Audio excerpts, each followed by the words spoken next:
Buenas tardes con todos, mi nombre es Melissa Ceballos y en representación de Sendero Ediciones quiero decirles que es un privilegio poder darles la bienvenida una vez más a esta jornada de capacitaciones. El día de hoy contamos con la presencia del psicólogo Javier Martínez, quien es miembro del equipo de especialistas del Centro Pedagógico Kentenich, con quienes hemos formado una alianza estratégica con la finalidad de seguir brindando asesorías y acompañamientos tanto a padres, docentes como a alumnos. Javier es graduado de la Universidad Católica Andrés Bello en Caracas, Venezuela. Tiene una formación en terapia gestal y tiene un diplomado en psicología del deporte. En la actualidad se desarrolla como subdirector del Centro de Atención Integral Clubo y es psicoterapeuta de adolescentes, de adultos y de jóvenes. Esta tarde y noche Javier va a hablarnos sobre el afrontamiento del duelo, que es el tema de esta jornada. Y antes de poder iniciar, quiero pedirles a todos los participantes que, como es un seminario que tiene bastante afluencia de personas, es la razón por la cual sus micrófonos están apagados, para no interrumpir la intervención del expositor. Si durante este proceso usted llega a tener preguntas, inquietudes, el chat de este foro está abierto. Puede escribirlas a lo largo de la capacitación y después que Javier termine su intervención, vamos a tener entre 15 y 20 minutos para responder todas las inquietudes que hayan expresado a lo largo del tiempo. ¿Ok? Así también quiero decirles que los certificados de ustedes vamos a compartirles un link al final de todo dentro del chat para que puedan descargarlos. Le comunico esto por si acaso vaya alguien a quererse salir antes, entonces luego se va a complicar que pueda emitir su certificado, ¿ok? Ahora sí, vamos a proceder a darle paso a Javier para que pueda comenzar con la intervención. Ok, muy buenas tardes a todos. Muchísimas gracias a Editorial Senderos por esta oportunidad de estar acá con ustedes, de compartir este rato de esta tarde.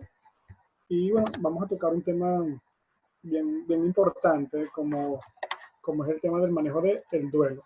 Estoy compartiendo la pantalla para ver, ustedes pueden ir viendo la presentación que les traigo. Un segundito, ok. Ahí la tengo.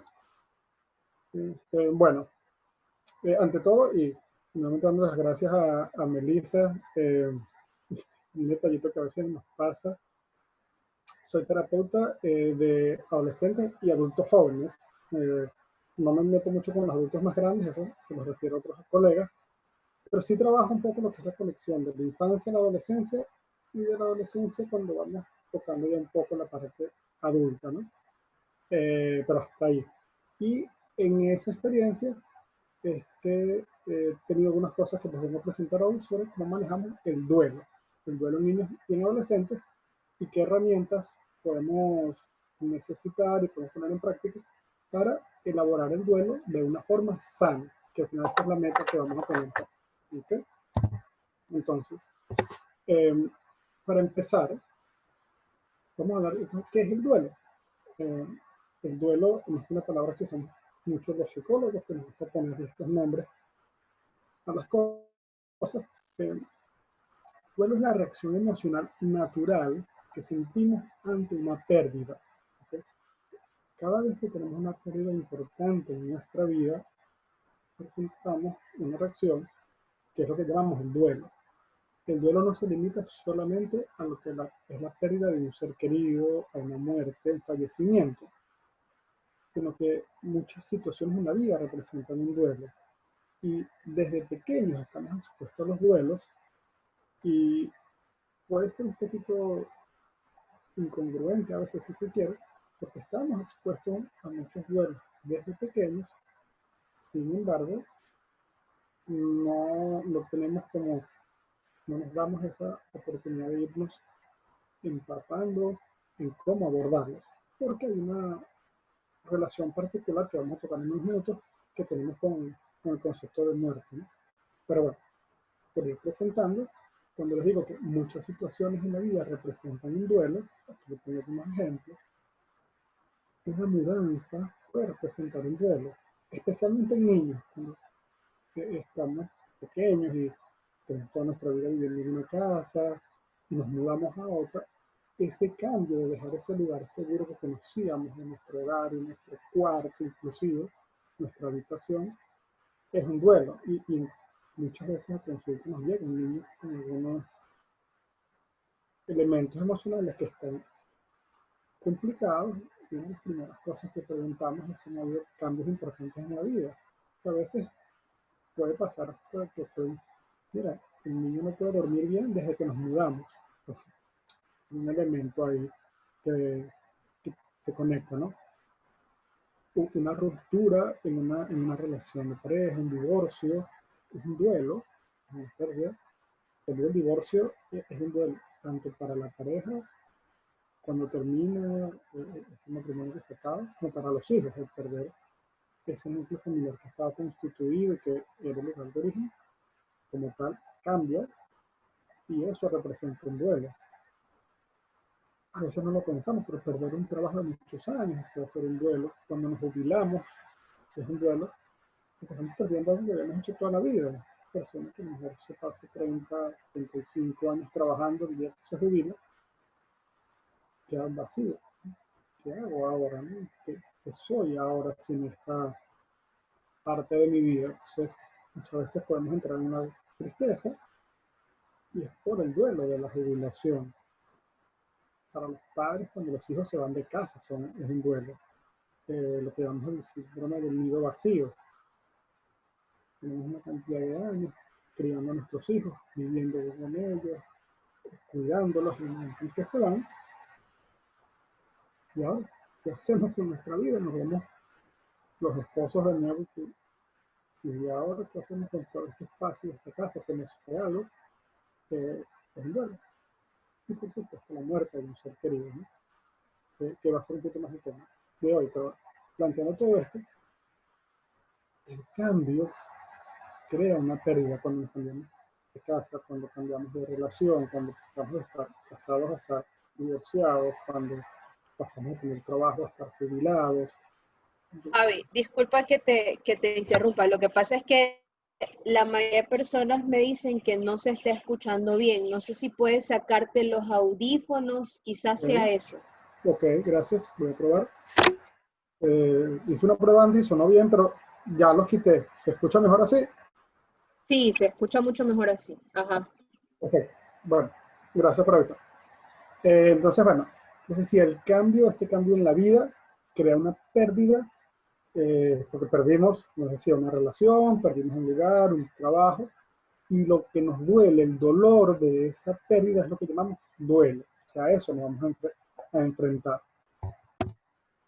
En el día de hoy sí vamos a estar enfocados en lo que tiene que ser el duelo por el fallecimiento de un ser querido. O sea, duelo como una muerte. Pero entendemos también que se puede aplicar los conceptos que vemos hoy a las demás situaciones. ¿Okay? Entonces, el duelo, eso que sentimos, ese dolor y cómo lo manejamos ante una pérdida, porque falleció, murió un ser querido, cercano, va a estar condicionado, va a depender, va a cambiar un poco de acuerdo a varios elementos, a características, filtros, como lo vamos a llamar, que influyen en cómo vivimos la experiencia. Pongo de primero la característica cultural, porque nos va a contextualizar un poquito. Nosotros, planteémonos como latinoamericanos, tenemos una identidad cultural y las creencias, las costumbres, incluso nuestra vida religiosa, van a tener un gran peso a la hora de cómo afrontamos el duelo, ¿okay? Cómo afrontamos la muerte. Hoy que vamos a hablar de duelo en niños y adolescentes, les planteo algo un poquito. Si pensamos en las palabras muerte y la palabra niño, usualmente la reacción es como fuerte. Cuando nos dicen en una misma oración muerte y niño, nos impacta, nos gusta, nos suena incómodo, y si llevamos allá un poco más allá el ejemplo y les decimos, hay que hablar de la muerte con los niños, realmente no, ¿por qué? Los vamos a traumar. ¿Por qué hablarles de eso y angustiarlos? ¿Por qué ponerles ese peso encima? Y puede ser un poco difícil porque realmente estamos expuestos a la muerte como parte de la vida desde muy pequeños, siendo incluso niños pequeños, podemos ver un animal muerto en la calle, estamos viendo algo en la televisión y fallece un personaje, o sea, en cualquier momento hay una pérdida, pero de alguna manera no pensamos en que se deba hablar de eso a los niños. ¿Y eso qué condiciona? Que probablemente cuando hay un fallecimiento, una muerte, no sepamos mucho qué hacer, qué digo, qué no digo, y a veces más bien busquemos, bueno, no vamos a hablar de esto va a ir pasando, vamos a dejarlo quietecito, no vayamos a traumar al niño. Entonces, nuestras visiones de cómo abordar la muerte son bastante particulares y es natural que cambien de una cultura a otra. No es lo mismo hablar de muerte, afrontar la muerte si fuese un latinoamericano, que si fuese un noruego, un egipcio, un japonés o un sudafricano o un alemán. ¿Sí? Entonces, cómo afrontamos la muerte va a ser un punto importante porque nos lo va diciendo nuestra cultura, nuestra familia, nuestra crianza. El tipo de vínculo que tengamos con el ser querido que falleció también va a influir mucho. Eh, no es lo mismo el fallecimiento de un padre, de un hermano, de un hijo, de un amigo. Al final de la sesión vamos a volver a tocar unos puntitos de esto, cómo influyen, pero nada más ahorita plantearnos la idea de que no es lo mismo perder a un padre que perder a un hijo. No es lo mismo perder a un padre cuando somos adultos que cuando somos niños. No es lo mismo perder a un hijo cuando tenemos 20 años que cuando tenemos 50. ¿Sí? No es lo mismo perder distintas personas. ¿Sí? Cada uno tiene sus características. Las condiciones en que se da la muerte, si fue repentina, si fue progresiva, las muertes súbitas suelen impactar más. Las muertes progresivas nos permiten ir haciendo ciertos pasos previos, ¿no? Y por último, las características personales también van a influir mucho. Como afrontamos el duelo, no es igual cuando es la primera vez que cuando hemos tenido otros pérdidas anteriores. Y no todo el mundo lo afronta igual porque no todo el mundo tiene las mismas características de personalidad. ¿Sí? Entonces, vemos con esto que el duelo es algo bien variado, bien variopinto, ¿no? Que va a depender de muchas cosas y nos pone en un punto importante. No todo el mundo afronta los duelos de la misma manera. Todos tenemos nuestros ingredientes personales. Sin embargo, sí hay cosas en común y vamos a irlas tocando hoy. ¿Okay?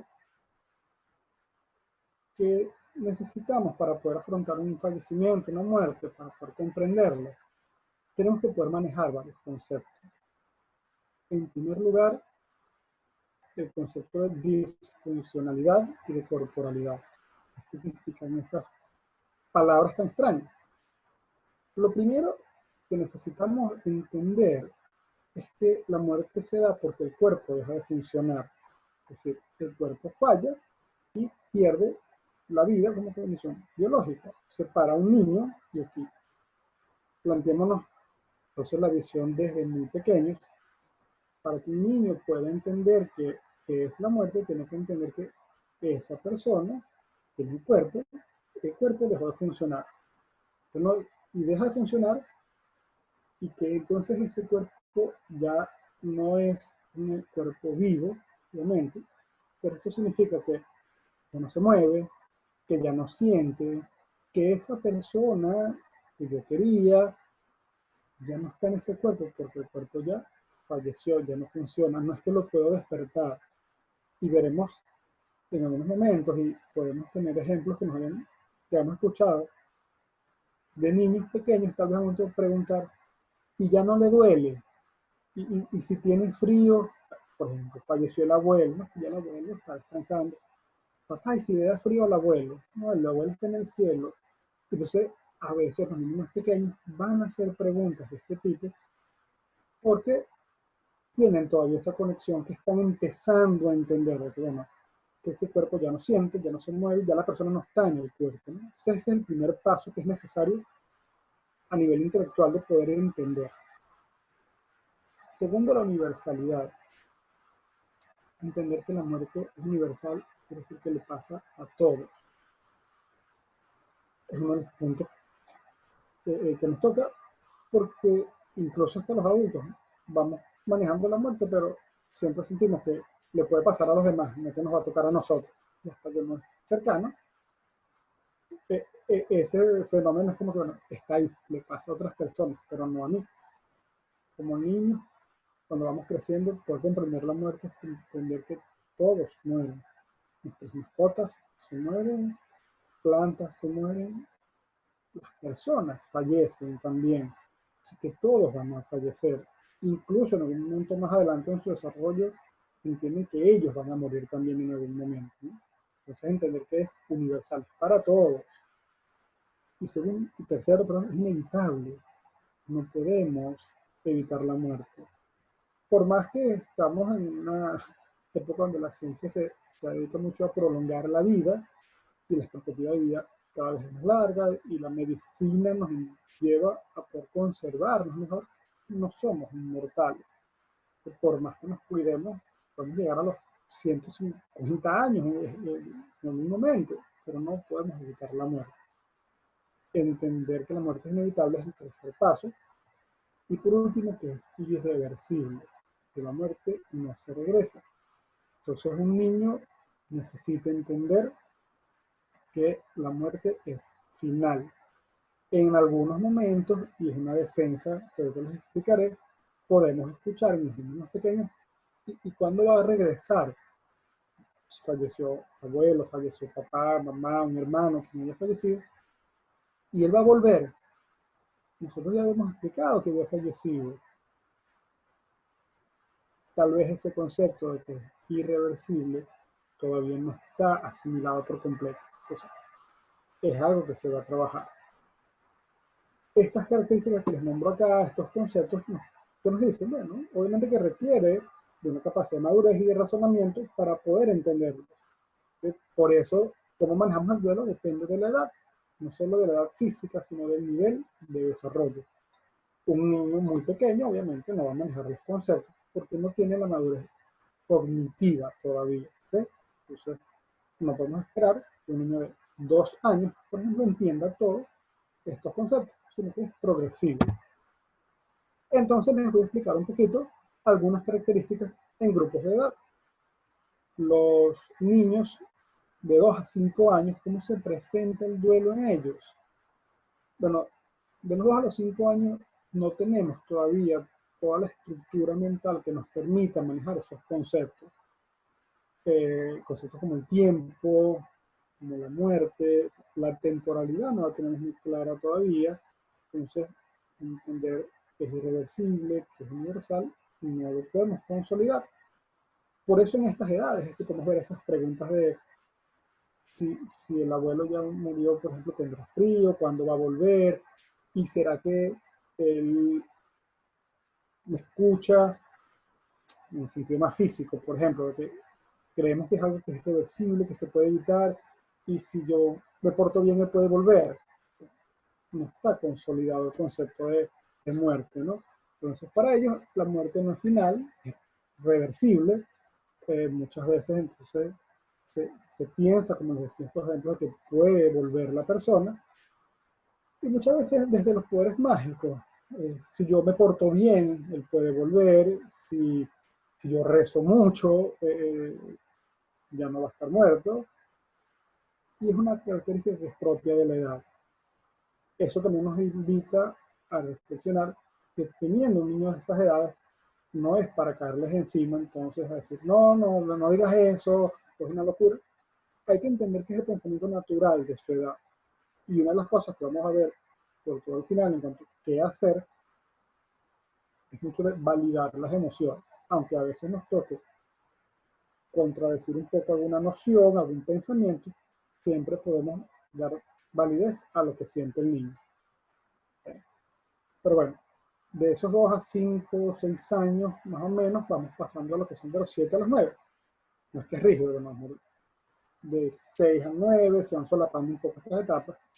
A estas edades ya saben de la muerte, ya saben que es irreversible, que es universal, pero como les decía antes, a esta edad no nos imaginamos que nos puede pasar.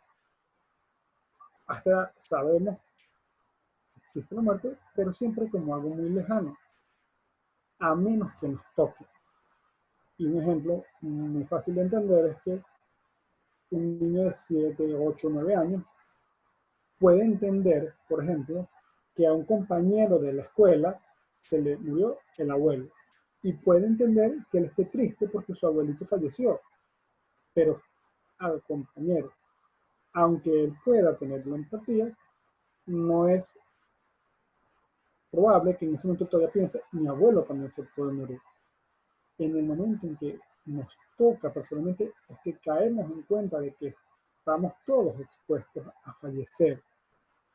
Entonces es una de las cosas que es importante y a veces hasta la mantenemos mucho, sobre todo yo que trabajo con adolescentes, el adolescente es muy temerario, ¿no? Entonces creemos que los riesgos le pasan a los demás y no a nosotros y, y jugamos un poco con eso, ¿no? Pero bueno, de los 7 a los 9 años entendemos ya la muerte, entendemos que la respuesta normal es ponerse triste, porque es extrañar a alguien que se fue. Y a la siguiente etapa, lo que son los adolescentes, comprenden intelectualmente, casi como un adulto, lo que es la muerte. Digo casi como adultos los adolescentes tempranos, de 11, 12, 13 años. Ya de los 15 en adelante, podemos hablar de que intelectualmente tienen la misma comprensión que un adulto en cuanto a la muerte. Es universal, es final, es irreversible, es inevitable. Y a esta edad de la adolescencia nos, nos lleva mucho más a cuestionarnos, a buscarle razonamiento filosófico, porque es parte de la edad, es buscar mucho más el sentido, es preguntarnos por, por qué pasaron las cosas, no quedarnos con algunas respuestas más de la infancia, de que bueno, Dios lo llamó, o cosas así, sino ya empezamos a preguntarnos por el significado de la muerte. Entonces, entre el adolescente, mucho más cuestionador en ese sentido, va a querer profundizar más, y es natural que lo haga, y es parte de lo que él necesita para afrontar esta vivencia. ¿Sí? Pues rápidamente les quiero comentar unas cositas, a pesar de que obviamente hay distintas edades y no es un niño, un adolescente, un adulto, existen cosas similares entre el duelo de los niños y los adultos. Cosas como que nos van a servir para conectarnos. Tanto un niño como un adulto podemos preguntarnos el por qué tuvo que morir. Y muchas veces no encontramos respuesta. Si nos puede pasar a los adultos y lo trabajamos en terapia, a los niños también. A veces preguntarnos por qué no nos va a resolver, pero puede pasar. Podemos sentirnos desamparados, solos, podemos sentir que este dolor no se va a ir nunca, que nos va a acompañar toda la vida, y, y eso es algo que va a estar en parte del duelo, ¿no? Pero algo muy importante también es que seamos niños, adolescentes o adultos, que la mayoría de los duelos llevan un proceso regular, no llevan a un trastorno emocional, a una enfermedad. ¿Sí? Sí hay casos que se complican, hay edades en que son más vulnerables, sobre todo dependiendo del manejo que se haga, pero el proceso de duelo es un proceso regular, que no quiere decir que porque pase una cierta edad, automáticamente va a traer una consecuencia imborrable, negativa, patológica. ¿Okay? Entonces, hablarles un poquito del duelo es, voy a hablar unos puntos de vista, digamos, teóricos, si se quiere, de las personas que se han dedicado a estudiar el duelo y qué es lo que nos pasa durante el duelo. El primero, por la visión pionera más clásica, la más conocida, Elizabeth Kubler-Ross, se dedicó a estudiar mucho el tema del duelo y la muerte, y ella plantea el duelo en 5 fases, 5 etapas, que son las más conocidas, probablemente han escuchado hablar de ellas.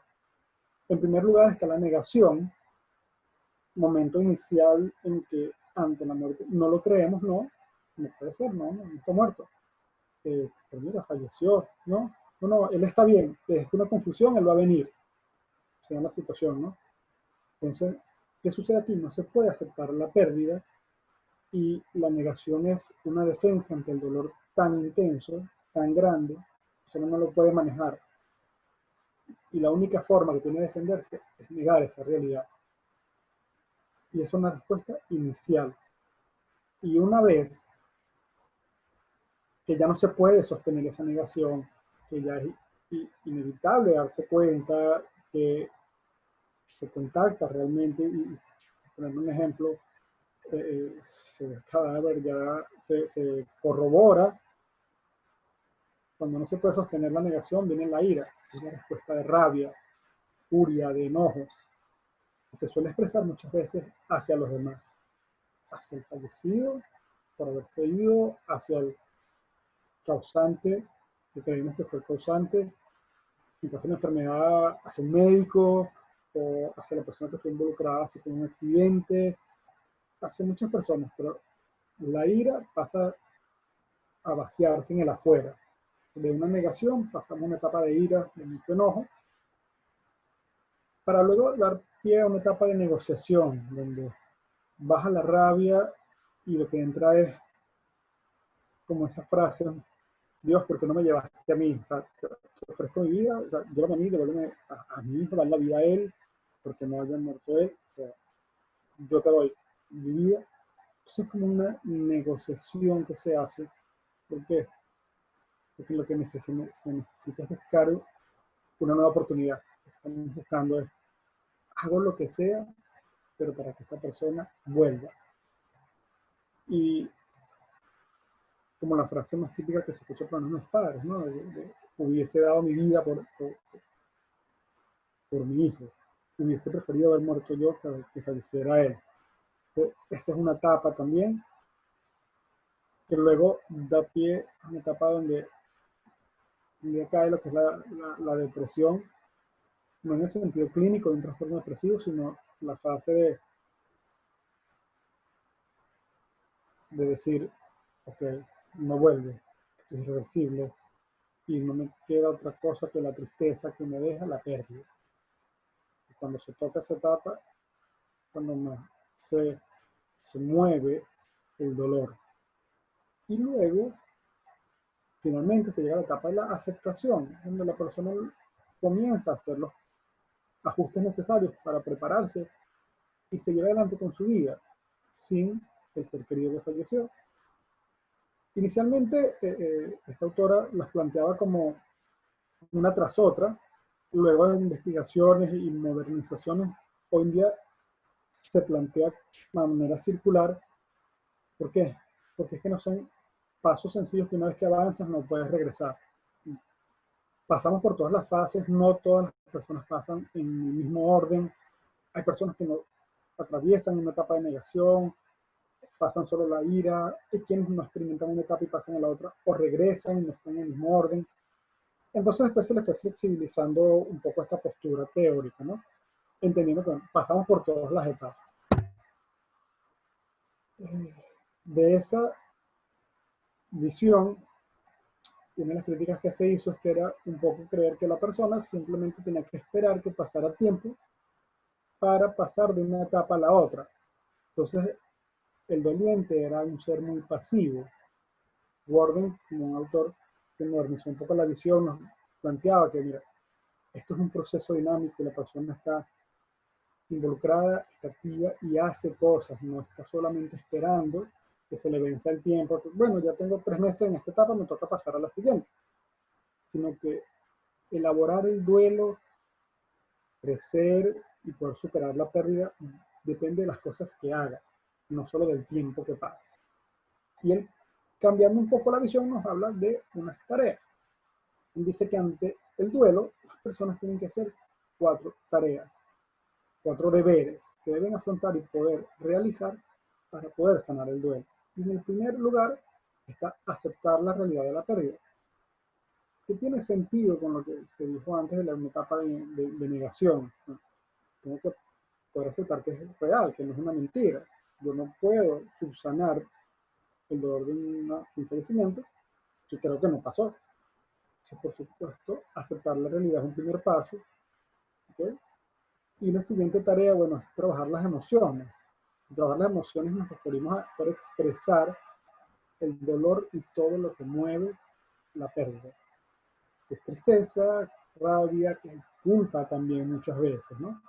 Entonces, esa es una segunda tarea, porque una vez que acepté que la pérdida es real, tengo que poder manejar lo que me mueve por dentro, las emociones, expresarlas, ponerlas en palabras, para poder seguir avanzando.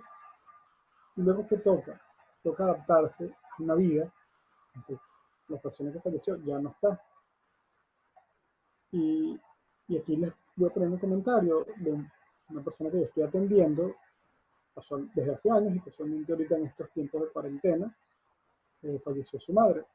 Esta persona que yo atiendo vive en Nueva York, su madre vive en Francia, estuvo de visita unos días por Sudamérica con un hijo, pasó por Nueva York, regresa a Francia y estando en el aeropuerto, la mamá tuvo un accidente cardíaco, falleció.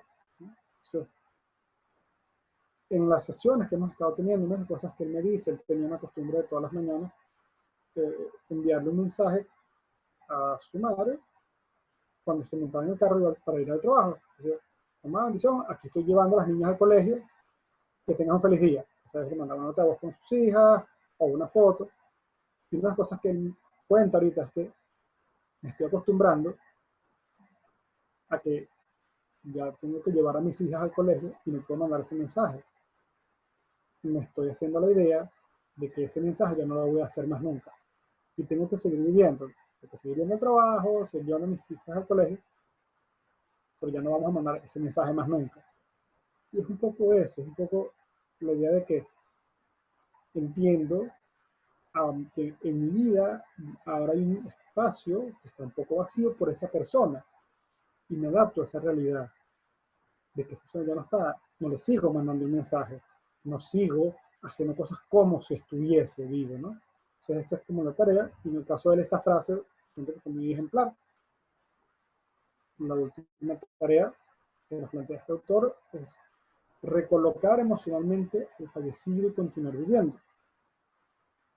Básicamente, ¿qué nos dice esto un poco? Y creo que a veces una manera de hablar de una relación de pareja, o como que sea, cuando esa persona que falleció, básicamente, deja de ser alguien que está en nuestra vida presente, y podemos ponerlo como fue alguien que nos acompañó en nuestra vida, que representó muchos capítulos, que nos deja recuerdos y grandes vivencias, y que ahora ya tiene un rol distinto, que ahora es en base al recuerdo, en base a sus enseñanzas, pero ya no es, por ejemplo, quien me va a seguir cuidando o quien me va a seguir apoyando. Entonces le damos como un nuevo significado a esa figura, continuamos viviendo, es la tarea final, porque entonces ya seguimos adelante con nuestra vida, viviendo con esa pérdida, pero de una manera en que ya tiene un significado que nos permite seguir adelante.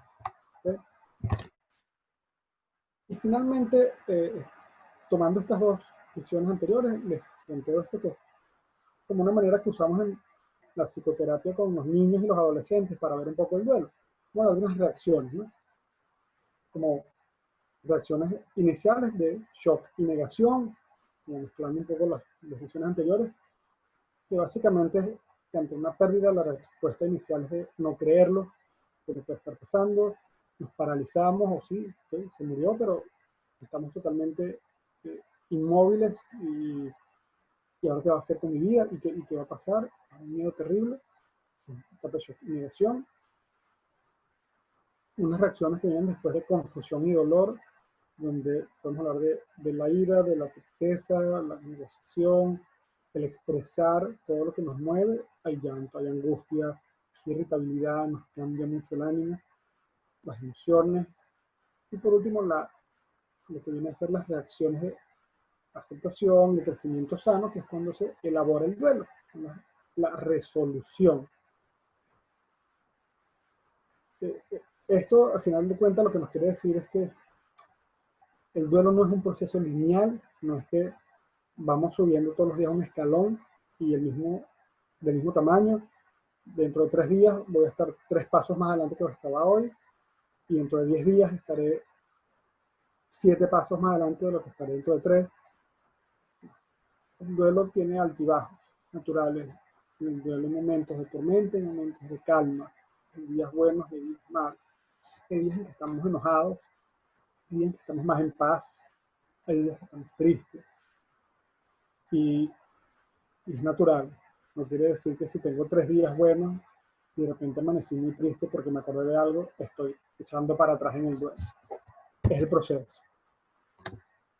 Básicamente, tocando un poco estas reacciones y resumiendo de nuevo lo que es el shock y la negación inicial, de qué nos habla. Bueno, una etapa donde seguimos buscando a esa persona, anhelamos el tenerla de vuelta, aparecen los flashbacks, y puede pasar mucho en los niños, en los adultos nos pasa, recuerdos que aparecen de repente, empezamos a tener vivencias donde creería que lo escuché silbando cuando llega a la casa, como hacía siempre, como que revivimos episodios con ese ser querido que falleció, ¿no?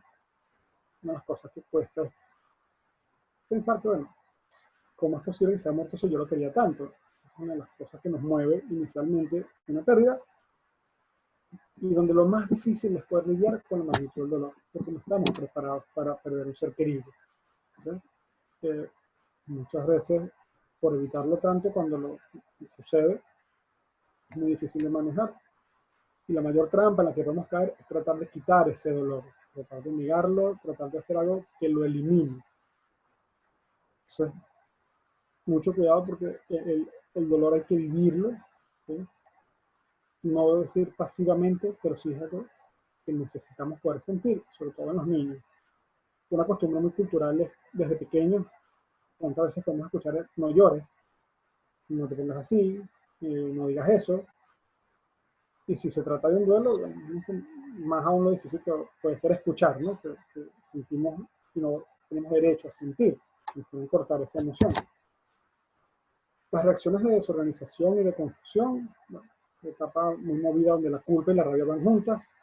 Mientras más sabemos, más culpa sentimos, porque empezamos a pensar en todas las circunstancias y vemos como de alguna manera, si hubiésemos sabido y hubiese hecho algo distinto y no tiene sentido que esto haya pasado, y si yo pudiese hacer algo lo hubiese hecho, es una especie de fantasía donde quisiéramos poder controlar las cosas y echar el tiempo atrás para no haber perdido a esta persona. Es una etapa donde todos podemos experimentar momentos de locura, donde se mueven muchas cosas y hay momentos de mucha actividad, porque hay mucha rabia y la rabia nos mueve. Finalmente, la etapa donde vamos resolviendo y organizándonos, aprendemos a decir adiós, que no es algo que nos enseñan mucho culturalmente. Entendemos la culpa y nos aprendemos a perdonar a nosotros mismos y al fallecido, en el caso de que haya algunos conflictos que hayan quedado, y podemos sacar el diálogo interno, y esta es la necesidad importante de hablarlo. ¿De hablarlo por qué? Porque hablarlo ayuda, nos ayuda a verlo distinto. Y vamos a elegir con qué nos quedamos. Y aquí voy a pasar algunas cositas puntuales, aunque suene muy inesperado, pero obviamente, cómo reaccionan los niños ante una muerte, una emoción. Una emoción es tal como vamos a reaccionar los adultos. Nos va a dar tristeza lo que ha sucedido, nos va a dar rabia porque nos podemos sentir abandonados o porque es injusto que esta persona que era buena haya fallecido, nos va a dar miedo, que nos podemos sentir solos y dar miedo a cuidar, en el caso de un niño, que va a ser de mi vida sin esta persona. Temor, es natural. Y si es para un niño que tiene un padre, por ejemplo, y si se muere mi otro padre, o sea, si se muere mamá y si se muere papá, o veo que se murió mi abuelo, y si ahora también se muere mi mamá, entonces empieza temor por la fantasía de que mueran otras personas. Muchas veces sentimos culpa, pero de alguna manera nos podemos sentir responsables por la muerte. Si hubiese manejado diferente, si hubiese hecho algo, si no lo hubiese dejado salir, si hubiese tomado otro autobús, otra calle, otro vuelo, sentimos una responsabilidad. Y los niños también va a aparecer. ¿Cómo se manifiestan estas cosas? Bueno, por un lado, muchas veces niños y adolescentes en ese impacto inicial, negar que la muerte ha ocurrido. Y niños más pequeños también va a pasar como si nada. La ansiedad se va a manifestar en síntomas físicos y emocionales, dejar de comer o comer demasiado, dificultades para dormir, estar muy nervioso completamente, el enojo de estar hostil ante el difunto, sentir que nos abandonó y ya no lo quiero porque me dejó mi abuelo, no sé qué me ha que ir, por ejemplo, tiempo que morirse. Buscamos sustituirlo con otras figuras, con otras personas. Hay ocasiones donde nos identificamos y aquí hay cosas importantes que diferenciar. Una cosa es identificarnos sanamente. Siempre pongo un ejemplo muy simpático, es que una experiencia de duelo cercana. Yo tenía un hermano y él fallece cuando yo tenía 18, él tenía 20 años, un accidente de tránsito. Yo heredé mucha ropa de él. Y cambié un poco mi manera de vestirme, pero era porque toda esa ropa me quedaba y la pude usar. Entonces, eso es una cosa que puede ser punto sana.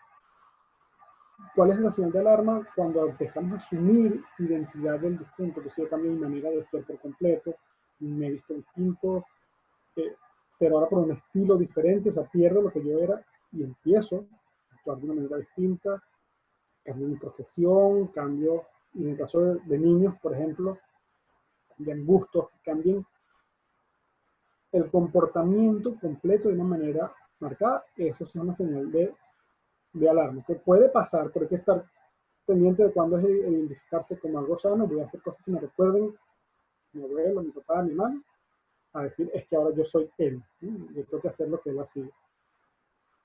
A veces idealizamos los recuerdos, entonces recordamos solo cosas bonitas y no otras que duelen, o a veces hasta nos hacemos ciertos recuerdos un poquito distorsionados. En el caso de los niños pasa mucho esa culpa de que, bueno, murió porque yo me porté mal, o porque hice algo mal, ¿no? Les voy a dar esto aquí descrito, de 2 a 5 años, etapas iniciales, que es regular. A veces por no comprender la muerte no muestran reacciones. Cuando sí la comprenden un poco más, hay regresiones. El niño, por ejemplo, puede empezar a mojar la cama y es algo que ya no hacía, dormía solo y queda muy con los padres, empieza a chuparse el dedo de nuevo, empieza a actuar con conductas que ya había dejado atrás.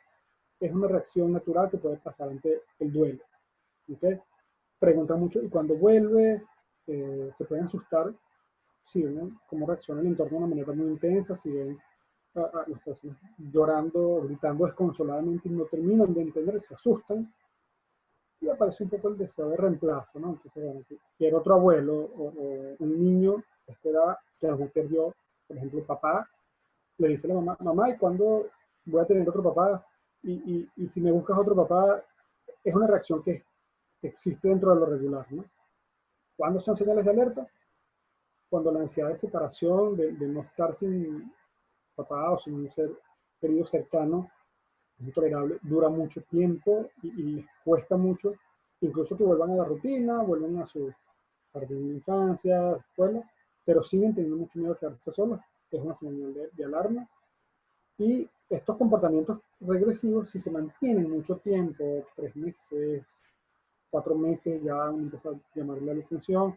Si han pasado 6 meses y nada que deja de mojar la cama, nada que vuelve a dormir solo, señal de alarma, ¿no? De 6 a 11 años, los niños van a mostrar tristeza y llanto, pero no es raro que se escondan a veces para llorar. De un poco más de conciencia, no quiero que me vean llorando, puede haber un poquito de vergüenza, me preocupa a mis padres y no quiero que se preocupen por mí, se pueden esconder para llorar. Aumento de ansiedades y miedo en general, va a suceder. Aparece un poco el sentimiento de culpa, tal vez no tan infantil de que yo hice algo malo que le causó la muerte, sino de si le hubiese dicho algo, si me hubiese tratado mejor aquel día, si lo hubiese abrazado más, si empieza a sentirse esa culpa, ¿no?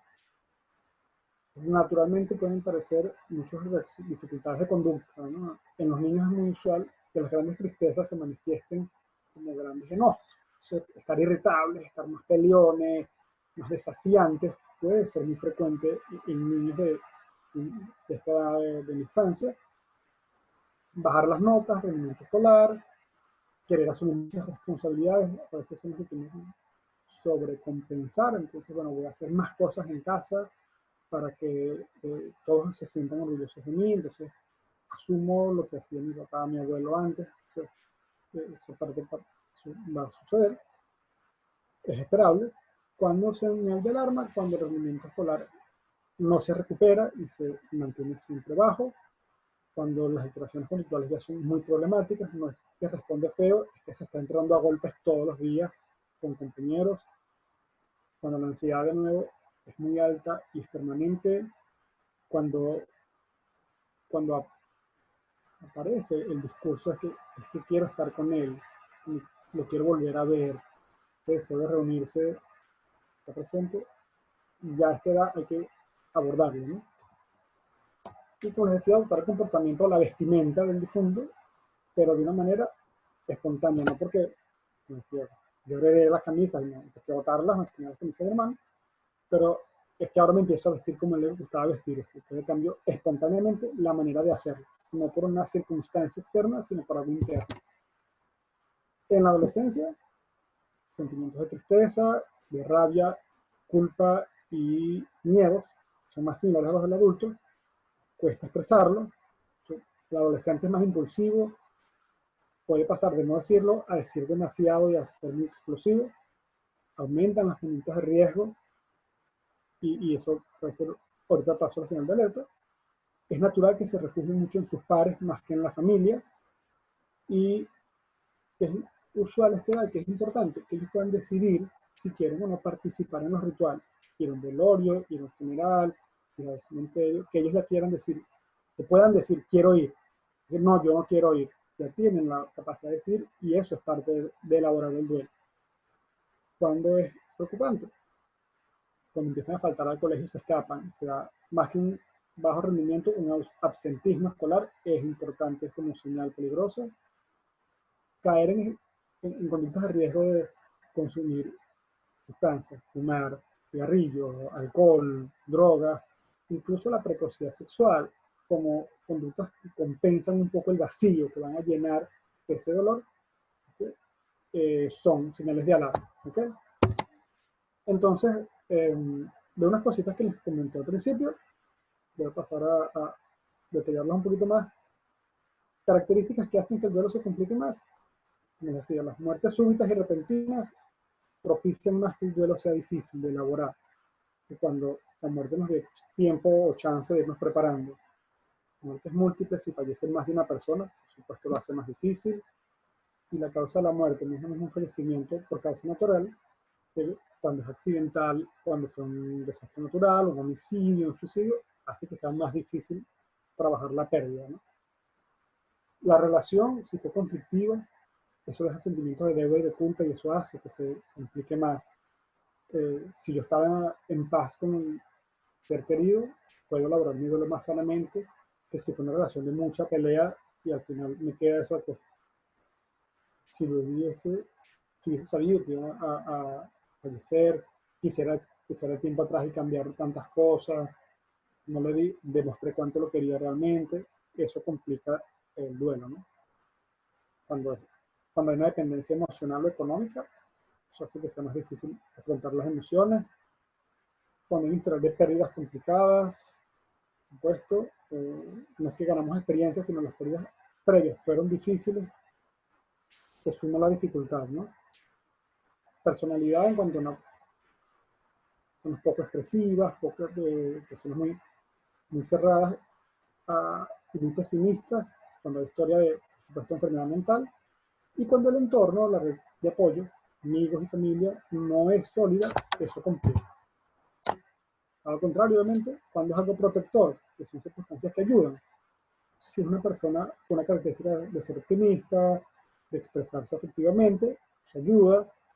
Si en nuestra infancia nos criamos con un entorno que nos apoyó y que nos daba recursos de expresar las emociones y de recibir apoyo, cuando podemos participar y cuidar en a ese ser querido, la relación que es cercana nos ayuda a que el duelo se elabore mejor. Y el componente espiritual, porque, bueno, independientemente de cuál sea nuestra religión, apoyarnos en creencias religiosas le da un sentido o un significado a la partida, y eso ayuda a elaborar el duelo. Entonces, resumiendo un poquito, ¿qué necesita un niño o un adolescente para poder elaborar un duelo? Que tienen las herramientas lo que vamos a hacer. Necesitan adultos cercanos que puedan aceptar el duelo del niño, no que lo nieguen, que puedan escuchar, que les permitan a ellos expresar las respuestas, tanto físicas como emocionales, que les validen los sentimientos y validen las conductas que ayudan a fortalecerse emocionalmente. Niños y adolescentes necesitan retomar la rutina, porque eso también da una sensación de que la vida continúa después de la muerte del ser querido. También necesitan saber que no es inmediato que se van a sentir mejor, que los duelos llevan tiempo, y está bien que se tomen su tiempo, que no haya apuro, en que tienen que sentirse bien. Mira, ya pasó un mes, ya mira, ya dejemos la tristeza porque ya pasó un mes, hay que seguir adelante. Lleva su tiempo, ¿ok? Tener momentos de esparcimiento, poder compartir con los padres, con los amigos, con su círculo de apoyo, recordar sanamente la relación, lo bueno, lo malo, poder perdonarse a sí mismo, poder perdonar al fallecido y que la experiencia pase a tener un significado distinto. Y aquí vienen un poco más las cuestiones prácticas. ¿Qué hacemos entonces si estamos cerca de niños o de adolescentes que han vivido el fallecimiento, la pérdida de un ser querido? ¿Qué podemos hacer? Primero, hacer contacto. Hacer contacto es ver la mano, es escuchar. Y es escuchar y observar, estar atentos, pero sin juzgar. Muchas veces nos preocupa el malestar de la otra persona y queremos que estén bien. Quisiéramos que no les doliera. Y podemos caer en esas respuestas como que, bueno, ya, pero ya pasó. Ya pasó, ya pasó, todo va a estar bien. A veces este mensaje de que a él no le gustaría que estuvieses triste, tu ser querido que haya fallecido, tu papá, tu abuelo, tu tío, tu hermano, a él le gustaría verte feliz. Si él quería, puede entender que lo voy a extrañar y no me va a juzgar por eso. Entonces, a veces con eso cortamos mucho la experiencia emocional. Entonces, ser comprensivos en eso, de que necesitamos conectarnos con la emoción del otro, que el niño, el joven, puede expresar y puede sentir, y es válido sentir. Aquí les pongo un ejemplo, no de duelo, pero si en nuestra vida cotidiana alguien nos dice, cuando estamos enojados, ya, pero no te enojes. ¿Qué pasa? Solamente nos enojamos más, ¿no? Estoy enojado y más me vas a decir que no me enoje. Eso nos corta, nos interfiere, nos choca. Entonces, poder estar ahí para que otros se expresen. ¿Cómo se expresa? Escuchemos. Si lo vemos más retraído, decir, estoy aquí para que puedas hablar si quieres hablar. Con los niños, el juego es súper importante. Estar atentos también a señales de alarma y poder buscar ayuda cuando sea necesario. En ese contacto, valorizar es que yo aprecio a la persona y le valido sus emociones y entiendo que estés triste, que esto duele mucho. Yo también estoy triste.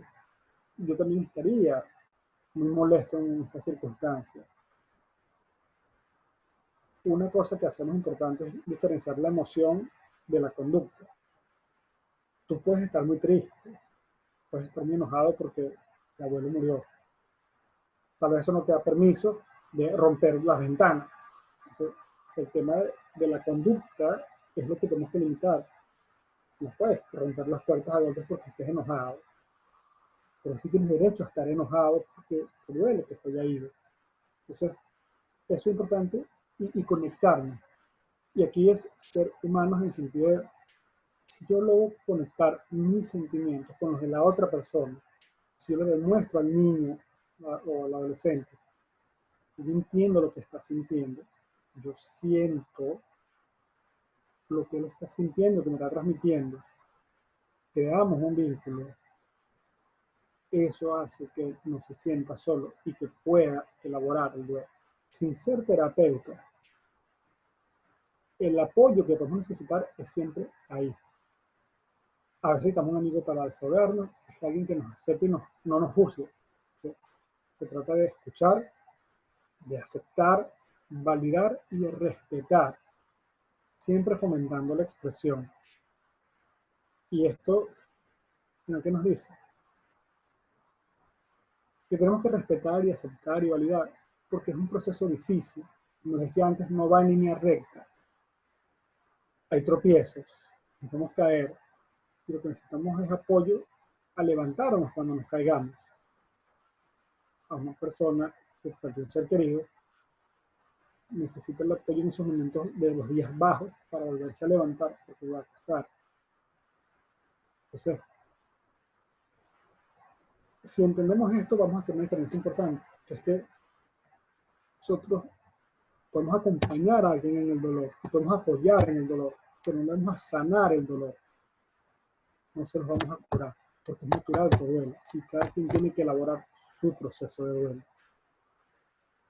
No somos una ambulancia que tenemos que ir al rescate, vamos a acompañar, y que el niño sienta, el adolescente sienta que puede contar con nosotros. El año pasado tuve un chico de 13 años en consulta que perdió a su abuelo y durante mucho tiempo no quiso hablar de eso. Y después un día, entonces, a veces está bien llorar. Y me decía, es que no me quiero sentir triste. Pero es que vas a estar triste porque lo querías mucho y te hace falta. Esa tristeza está ahí adentro. Y no la puedes seguir escondiendo toda la vida. Y ese día te permitió llorar 30 minutos corridos por su abuelo. Me han pasado como 2 meses. Y al final me dijo, me hacía falta llorar. Pues no quiero llorar siempre. Pero me desahogué un poco. Y me di cuenta, durante mucho rato, simplemente empecé a contarme historias de su abuelo.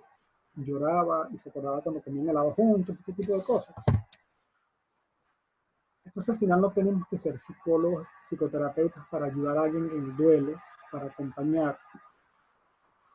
Necesitamos fomentar la expresión, que la persona lo hable, que la persona lo pueda compartir y nosotros podamos recibirlo de una manera respetuosa, sin chocarle, sin cortarle la expresión, sin decirle, bueno, ¿hasta cuándo vas a sentir esto? O bueno, ya no estés triste, que bueno, ya ha pasado tiempo. Darle ese espacio. Y me quedo con una cita que me parece bella, tiene validez incluso hoy en día, como su escritor inglés Shakespeare, siglo XVI, todavía tiene validez, da palabra al dolor. El dolor que no habla, gime en el corazón hasta que lo rompe. A veces los niños no van a tener las palabras para decirlo, pero necesitamos que manifiesten las emociones. A veces los vamos a ayudar siendo un apoyo, sea jugando. Hay incluso unas películas bellas que podemos trabajar y usar y verlas en familia, que hablan de dolor intensamente. Por ejemplo, incluso muchas películas de Disney aparece, bueno, en El Rey León, en tantas películas, a veces simplemente de acompañar es para poder conectarnos. Esa tristeza que está en la película yo también la siento, y ese es el apoyo que pueden necesitar. Y es la herramienta más valiosa que podemos dar, un apoyo, que todos tenemos derecho a sentir el dolor por una pérdida.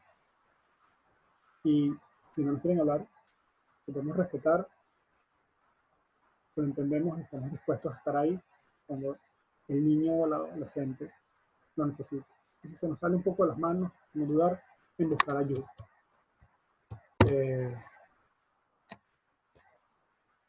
Espero haber podido transmitirles. Quiero darles las gracias por su atención y con mucho gusto poder aclarar cualquier duda o cualquier comentario que tengan a gusto hacer. ¿Okay? Esta fue nuestra presentación sobre el duelo.